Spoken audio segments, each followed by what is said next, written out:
Welcome to another edition of the Nightly News. Good evening, Ted. How are you this evening? Good evening, Keith. More truth, logic, and common sense. It's good for the soul.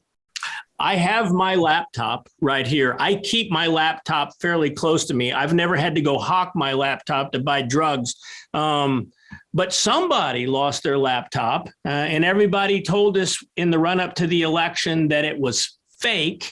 I'm talking about the famous Hunter Biden laptop that has a trove of things on there that mainstream media was in denial.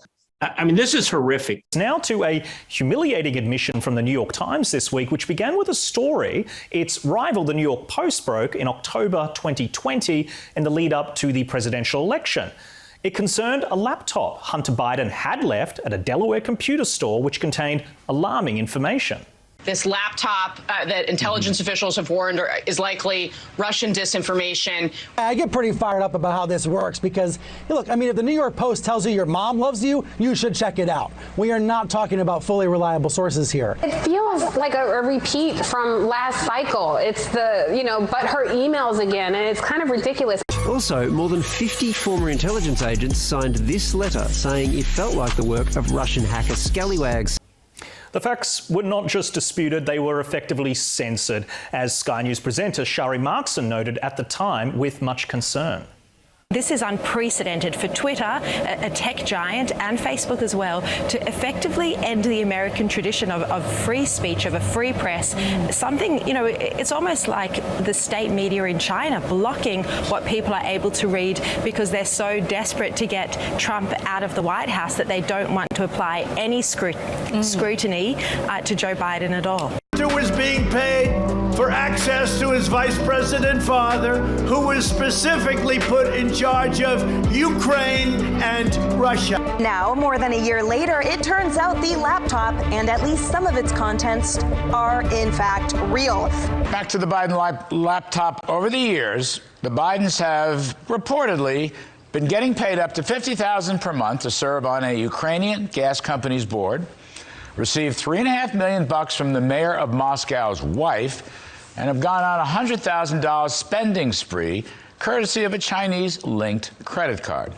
So I want to know, where's all this money going? I want to know if this money is still flowing. Are you saying that you have not had a recent interview with the FBI since becoming Secretary of State?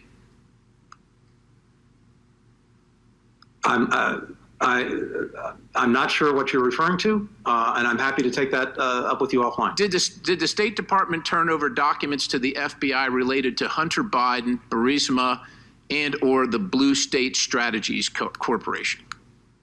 You'll have to. So you have no knowledge of this. You have had no. You don't. You are you saying you have not had an interview with the FBI since it would not Secretary be appropriate for me to comment in a public forum on any legal proceedings that the department. I'm not asking you to cooperate. I'm not asking you to comment on the legal proceedings. I'm just asking if you've been interviewed by the FBI since becoming Secretary of State. Again, I'm not going to comment one way or another on any legal proceedings or not that may or may not have happened. The Hunter Biden laptop is real. It's been real since the minute that laptop repair guy brought it to the FBI, and the FBI allegedly threatened him not to tell anybody if he wanted to stay alive. Have you heard that testimony? Wow.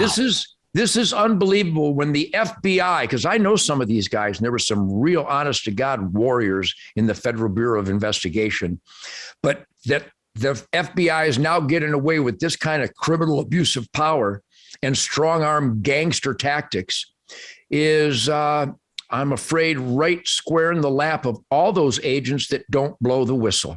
When you try to cover for them, you're the enemy of America, FBI. You're the enemy of America, CIA. You're the enemy of America, NSA. That's a tragedy. And somebody better have more than just a whistle to start blowing, because until we reverse this outrageous tsunami, this bombardment of abusive power by the most powerful bureaucracies, this is not the United States of America. We are now a suburb of Havana, Cuba, and it's embarrassing, and we the people better start getting more involved. That's why I've always been called a radical, Keith, because I ask questions. I'm a critical thinker. That's good over evil. And America better start doing that in the midterm elections. That's our Concord Bridge. And the blunderbuss is the vote of conservative families who demand that God, family, country, Constitution, Bill of Rights, 10 Commandments, the golden rule, law and order,